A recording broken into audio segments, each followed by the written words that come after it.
Welcome back. So far we have used path and query parameters to pass data in our endpoints. But what happens when the data gets more complex? A user prompt, a chat history, a retrieval config. These can't fit neatly into a URL. That's where request bodies and Pydantic models comes in. By the end of this video, you will know how to define clean typed input contracts for any kind of structured data your AI API needs to accept. First, look at the URL bar at the top.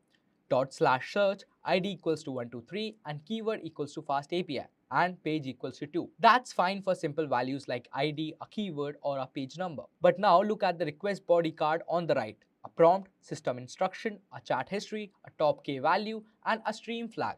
You can't fit any of that into a URL cleanly. It becomes a mess.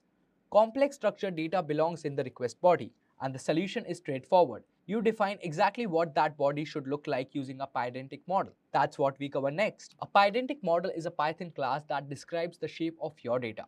You inherit from base model and declare each field as typed attribute. Look at the example on the screen.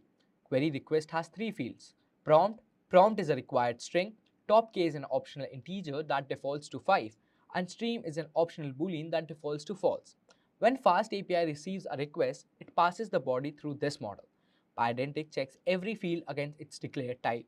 If something is missing or wrong, it rejects the request before your function even runs. So, using a Pydantic model in your endpoint is just as simple as defining it. You add it as typed parameter to your function.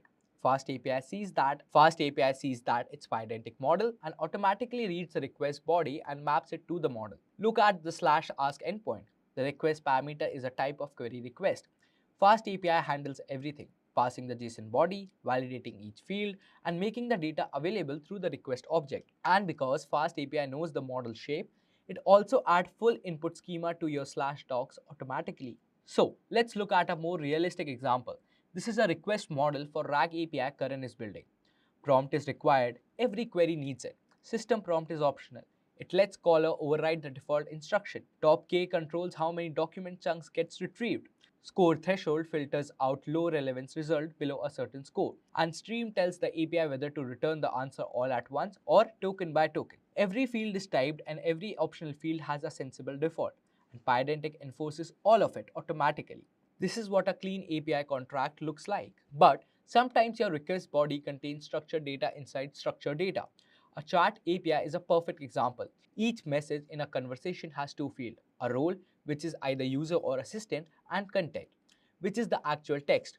You define a message model for that and then reference it inside chat request as a list of message objects. Pydantic validates the entire nested structure automatically.